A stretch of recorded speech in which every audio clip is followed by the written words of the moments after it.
about improving on deep balls in this offense. Where do you feel like the passing game has kind of taken a step forward when it comes to throwing it deep? I would have to say consistency. We took it upon ourselves as an offense, especially quarterbacks and receivers, especially up front. First of all, we need the linemen to go ahead and give us time, and they've been doing just that. So big props to them up front. But consistency outside, receivers, inside receivers, being on the same page, going ahead and tracking that ball over the shoulder or attacking the ball at the highest point. And then you're going to see it down the road. Has it always been kind of a natural thing for you? No, it's never natural. You got to work on it. Shoot, if it was natural, I'd probably be in the league already. What's the key in those plays when Caleb is running around, doing his thing, and you kind of have to stay sort of active and vigilant to see where he goes and where he's going to throw it? What's the key to that? What have you learned being in so many of those situations?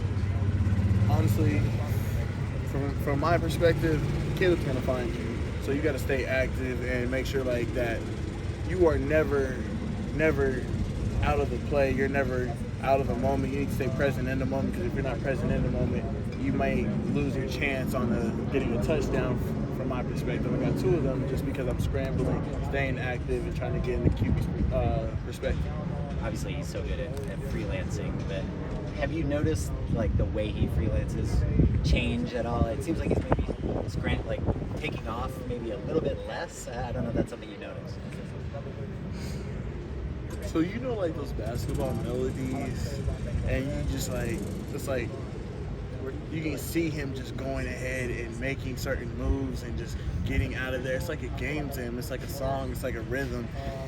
Man, like, when it's crazy some of the things he can do back there. And then so going ahead and just watching him back there, you kind of have to stay active, because you're looking at the art of what a QB can really do. And I'm like, okay, maybe like let me get back on what I've got to do and make sure I'm getting his peripheral vision so I can go ahead and make this catch.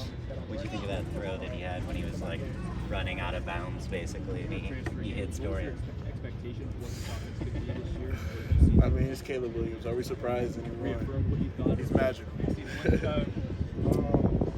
When somebody like Dorian who's come, you've kind of been playing with Caleb for a bit now, so you're familiar with that. When somebody like Dorian comes in and he's new, what's like the learning curve, I guess, and the key to kind of getting up to speed, learning, I guess, Caleb's tendencies, or like what he can do back there, and how have you seen him kind of handle that? It all goes back into what we do after practice, what we do in practice, the extra time we spend with each other, getting that confidence in each other translates on the field.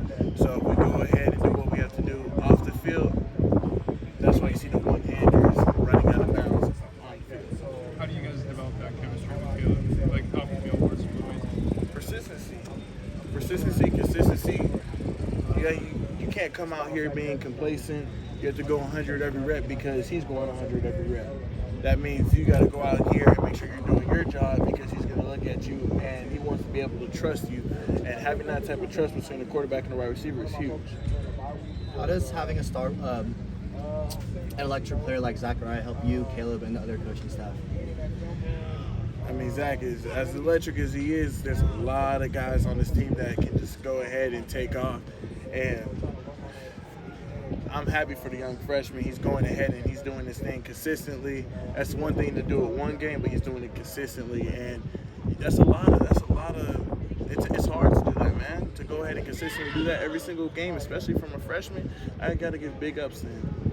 Hey, Brenden, you guys have been so locked in all year, especially with Stanford. How do you stay focused during the bye week and stay up on top for the San Jose State game? I would have to say just going out here and not getting complacent, going back to complacency. On the bye week, we were still working. It wasn't a bye week. It was a bye week, not an off week. So we were out here still working, still going through Tuesday.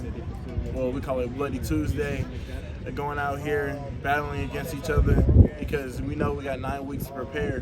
And within these 9 weeks, we got to go ahead and go to war each and every time just to get to that championship. We'll do one more. What advice do you give a freshman about their first away game, especially Deuce and Jacoby, coming back home to Arizona?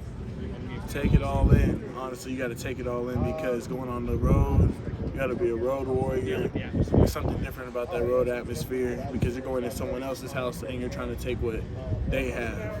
And I love being on the road. Thank you, Brendan. Thanks.